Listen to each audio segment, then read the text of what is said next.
Yo guys, welcome on the updated state of control post image free. And look at this. Look at this deck list. 4 Terminus, 4 Brain Surge, 4 Tamio, Flage.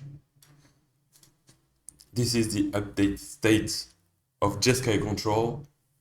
And before I present the deck and everything, let me tell you the record I have with this deck right now. I played 20 matches, league matches, and one IRL tournament. And overall, I am 20-6 with this deck list. It was not the exact deck list for our tournament. There was some bit of tweaking, but 20-6. So, to me, this is pretty good. And I think it's quite a substantial amount. It's a big upgrade. The new cards are a big upgrade for the deck. So 20-6 and listed changes. So first new card, Brain Surge. The full playset. So there's something. When I looked at the deck list, at the challenges this week, I did not see much Brain Surge, if any, honestly. And I think it's a mistake. Well, they did not even try the card, but this card is, I will not say insane or broken, because it's not, but it's very, very good, and it plays very, very well with the strategy that the deck already had when playing Terminus. And it works so well, in fact, that now we have the full playset of Terminus. And there's no reason now to play anything else than Terminus.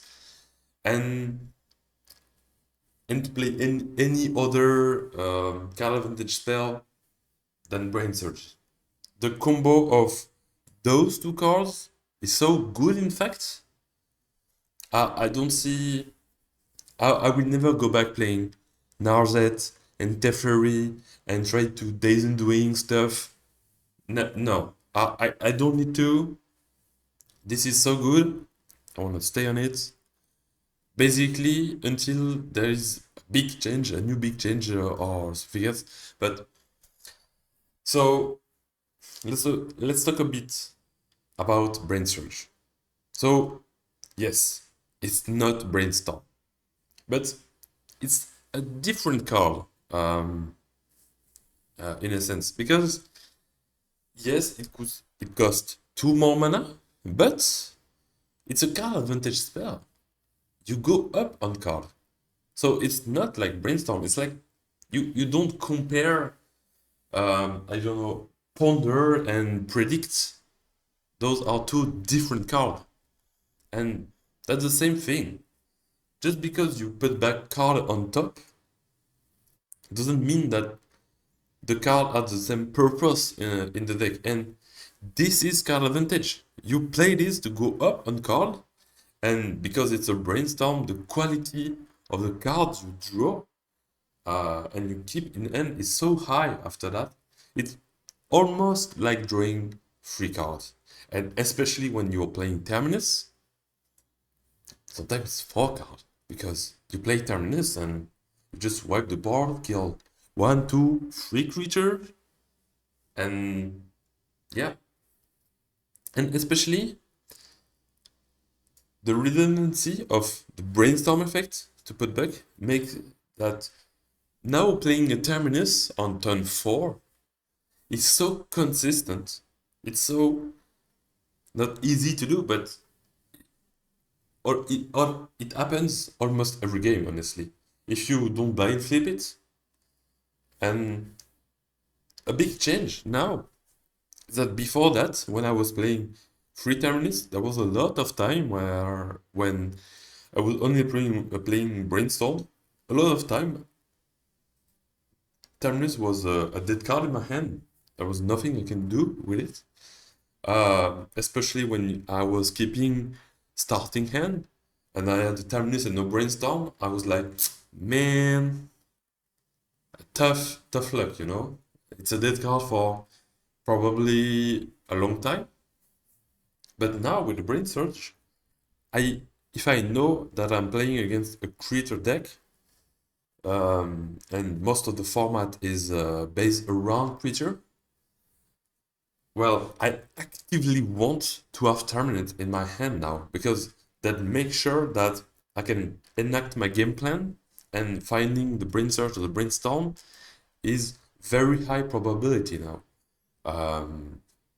Up to turn 4, turn 5.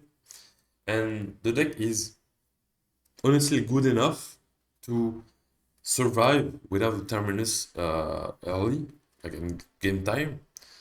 It's a control deck, so I have the forces, the swords, a lot of stuff to just gain sometimes and resolve the Terminus when needed. So that's why I was only 3, but all the time I wanted more Terminus, so I went to 4, and it's just better. 4 Terminus. And yeah. So with this package, the Brainstorm package and the 4 Terminus, this deck is basically, it's not a free win against creature matchup, but it's not too far from that, because dealing with Terminus several times, it's very hard for a creature deck, for any deck in the matter that rely on creatures. So yeah, Brain Surge, great card. Started immediately playing the full playset just to test it at first. Never went back. I just kept the 4, and for now, I will keep the 4. Next, Tamio. So not in this. I don't really know if which one of Brain Surge or Tamio is the best addition to the deck. I think for now it's Brain Surge, but it's close, and honestly, who cares? Both cards are really great, and Tamio, I know it's weird to play a 1 mana creatures in a control deck, but trust me, it's not really a creature. So wait that. So let me explain the play patterns when you are playing against a deck that has removal and want to actively remove Tamio, which is most deck, honestly. But let's assume we are playing against, I don't know, Delver maybe. So there's 2 ways to play Tamio. The first one is, because it's a 1 mana creature, just 1 mana, guys, okay? It's fine. So it's often fine to just play Tamio on turn 1, if you're on the play, on the draw, whatever. And this means that if the opponents want to remove Tamio fast, if they are Delver deck or anything, they have to spend mana and time, so 1 mana and a card, to remove the Tamio. So you gain time, and it's fine with this deck because the sole goal of this deck is to gain time until you just win, because you're gonna win eventually. This is how the deck is built, pretty much against any deck on the format right now. I'm sure there is maybe deck that go over the top of me here, but most deck need to kill you before, I don't know, turn 10 or something like that, because you have the insurance almost that you're gonna win late game, especially with the Force Lingas and the Flage. This is both card that does that pretty much. So yeah, so you gain time, and or so this is the scenario when you play Tamio and you don't really care because it's just 1 mana, and This just an addition. It's like, I don't know, playing a value spell, Narzet, something like that. Case numero 2, you want Tamio to make value somehow. And well, you just play Tamio and always keep mana up for either a brainstorm or a brain surge. Because when you play brainstorm or brain surge, it immediately flips Tamio after resolving the spell. And so the way you play it is you play Tamio with a mana up, your opponents oftentimes at the end of the turn, sometimes in their turn, play the removal spell, the Sword to Plowshare, the Lightning Bolt, whatever, onto the Tamio, and in response you play the Brainstorm, flip the Tamio, flip it into a Walker, and so now you traded with, you basically counter the removal spell, but you still have the Walker, and they need to deal with it, and the way this deck is constructed is hard for the opponent to have creatures on the side of the field because of the playset of Terminus, Sword Plowshare, everything in the deck basically a removal. So oftentimes she's gonna survive and you +2, then -3, and you already make value because you still have a Walker and trade basically counter for free their removal. So you went up on cards already, and you're gonna get some more cards. And also, when it's flipped into a Walker and you make the +2, you gain a shit ton of life with Tamio. It's basically life gain up to 3, 4, 5, 6 life because the opponent have to attack with the creature. And let's admit, you +2 the card. So basically it's full royalty and the opponent attacks Tamio and they need to attack with probably 2 creatures. And each creature have to have at least 3 power. So and they attack with both on Tamio. So you gain 6 life. 6 life. It's a lot of life, honestly. For 1 mana, guys. And remember, you probably traded with a removal before. So you gain tempo, you gain tempo, and you gain a lot of life for 1 mana. And this is the floor. So the floor of this card is trade 1 mana for 1 mana. You play it on turn 1, maybe. Oftentimes I do that. I just play it on turn 1.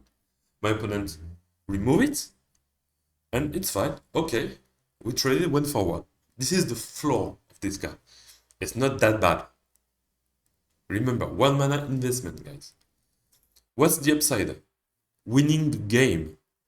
Because if you -7, which I do rarely, to be fair, but if you -7, you just win the game on the spot. And there is a lot of spots. If you play against, I don't know, Land, for example, Cloud Post, combo decks, if you play this on turn 1, so this is the proactive play, and nothing is done. If you attack with Tamio every turn,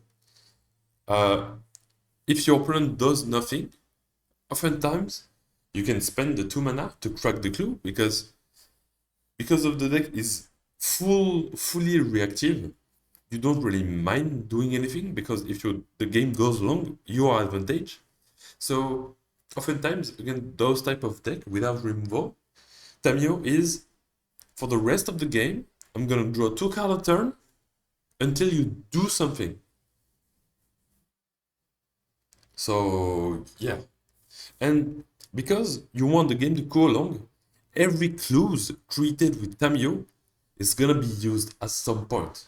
So you can read this as every turn, draw a card. And maybe the draw is delayed for some reason, but you're gonna draw a card every turn this card attacks. Because I played a lot of Tamio in tempo shells. I tried to play it into Delver and Scam.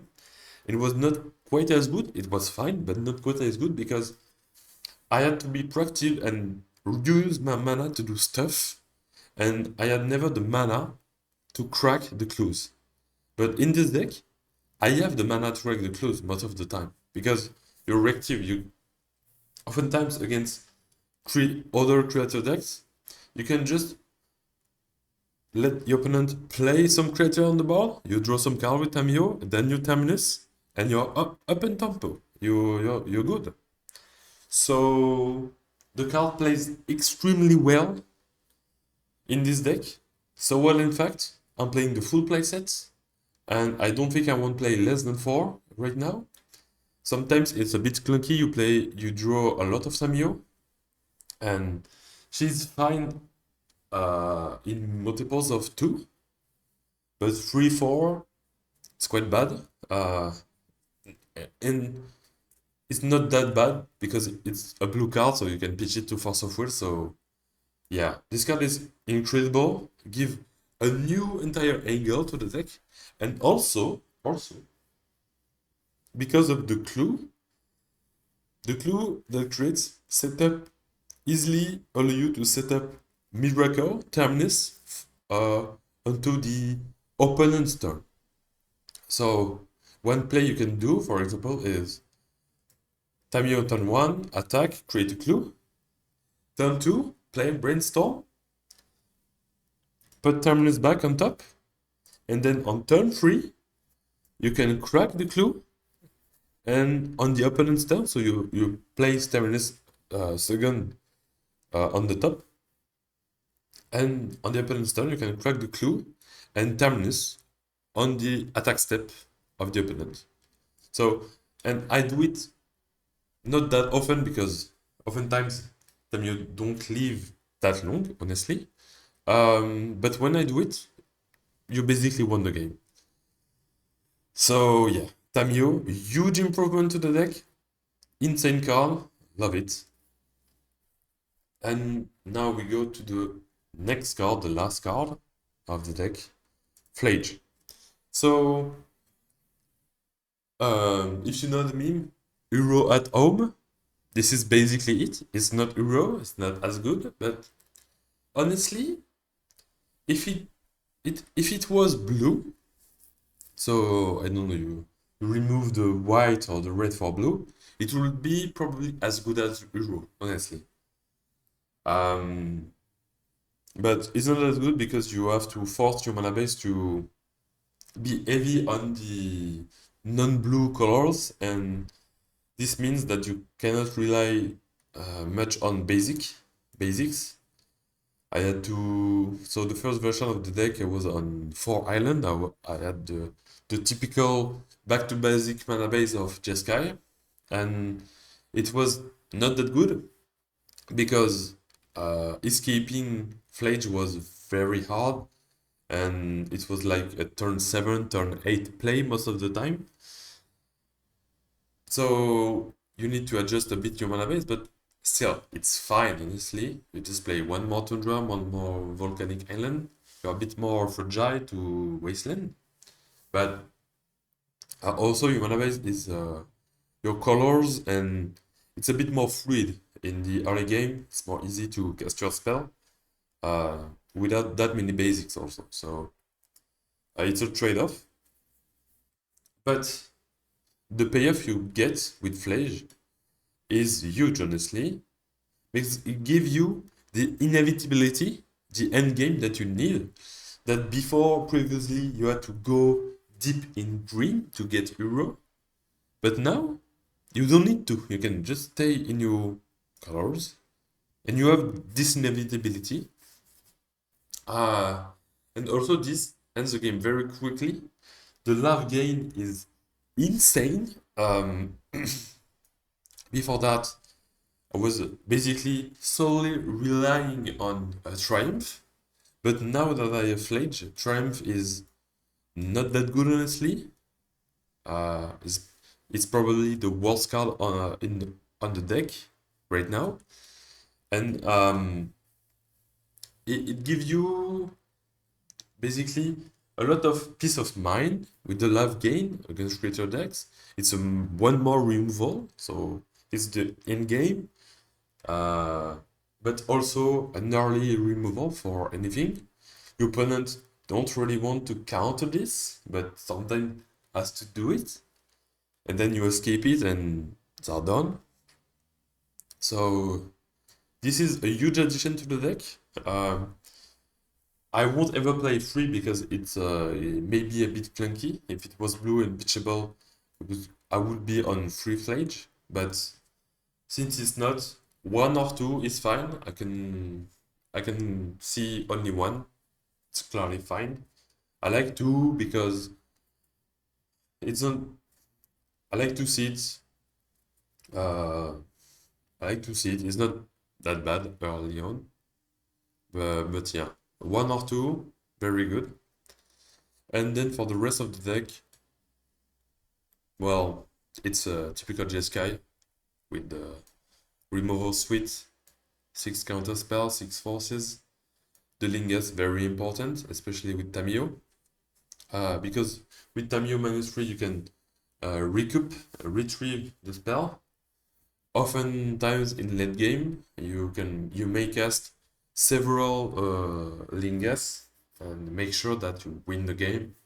So you don't really need a lot of end game in this deck since you have Tamiyo.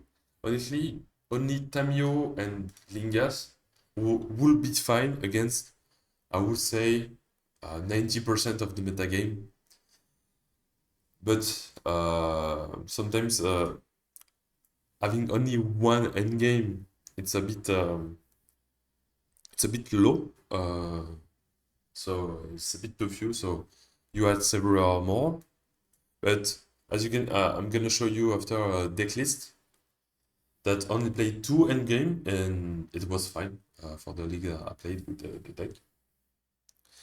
And then for my not lose button against land strategies, I have the From the Ashes. So this is a ruination, but you can get back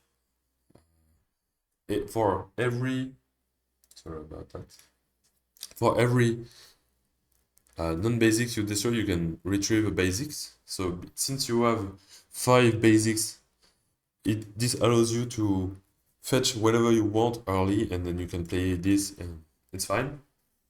And against most decks, you play this late, or like on turn 6, 7, 8, whatever, and they go back onto 2 forest, for example, for Cloud Post, and this gains you so much time that give you enough time to win the game with the Lingas or the Flage. So yeah, this is a not lose button, not necessary. I never played against Cloud Post since I'm playing this deck, but this may be. I think it's mandatory, and I don't lose many games because I draw it. Especially with the 8 brainstorm effect, it's quite easy to just put back in the deck and not really care about it. It was a Blood Moon before, but I don't like the fact that they can just tutor above Seiju and remove the Blood Moon. So I truly want a win button against those decks, and I think this is quite good. I have second in sideboard, but to make sure I don't lose. I don't know if it's necessary. Maybe I can cut it the one from the main deck or the one in the sideboard. I don't really know. Then for the rest of the deck, very classic. I am on 8 Pyroblast. Killing the frog is a huge buff to Pyroblast. Scaminator is still huge, and it's probably one of the worst matchup of this deck. It's so tough to fight game 1 against the reanimation stuff with the frog and stuff. So yeah, Scaminator is is still a very hard matchup for this deck. It's not too bad, but not great. The two meltdowns, the Flusterstorm, it's for the Necro Dominance deck mostly, but it helps. Against. I bring in a lot of matchup honestly. Control Mirror and stuff. Very good card. One more force for sadly the Turbo Necro Dominance deck. I think it's necessary to have both of them. And then two Doorkeeper's Row. It's mostly for DNT right now. And yeah, so this is the deck list. And the way you play this deck is unlike the Narzet Teferi deck, it's not a combo deck, it's truly a control deck. Well, you have a combo, it's the Brain Surge Brainstorm into Terminus. This is the true combo of the deck. But yeah, you just want to gain time, as much time as you want. Play slowly. If you have a decision to make, aim to extend the game as much as possible, and most of the time you're gonna win. And yeah, so the second version of the deck, this one, since I was so consistent with the Terminus, I was like, hey, maybe I can try Temporal Mastery, and it works well, honestly. Before that, I tried the deck list with Temporal Mastery when Brain Surge was not released. It was a few months ago, and it was too clunky. Too much time, I put in a hand, and there was nothing I could do. It was slow, clunky, clogged my hand, and the upside of taking a turn in a control deck is not that huge, honestly. It's not that good. And it still is not that good. Don't do much with the extra turn. And you only have one Walker, Tamio. But it was not clunky this time. It was fine. So maybe you can play both of them. Maybe not the full playsets. Because I had to cut a Flage, a Force of Negation. A Flage, a Force of Negation, the Triumph, and what else? What else did I cut? I never remember it. Ah yes, the From the Ashes. So you lose basically the toolbox aspect, and I don't think I want to cut ever the second Force of Negation. The card is too good at the moment, but maybe I could see in this deck cutting maybe one Flage, maybe the From the Ashes, and play two. Maybe the Triumph. Triumph is not that good, honestly, in this deck anymore because of Flage. But so it's either you cut one Flage or one Triumph, and you can probably play one or two Temporal. How is this card name? Temporal Mastery, and be fine. I always like to play the full playset before to see how good is the card. It's not that good, but honestly, it's basically a cantrip, a good explorer, so it's so easy to put back on top. And sometimes I was like, okay, put back two Temporal Mastery, take a turn, and maybe it was game winning. I don't, but it was basically like, yeah, went up to from 3 to 6 land, draw two cards. Yeah, so I don't know, but yeah, it's fine. It's fine. So yeah, this is the conclusion. Give me your opinion on it, but I think the decklist is extremely good at the moment, and I would love to see people's take on it, other people's takes on the deck, and see much more innovation about it. So yeah, see you.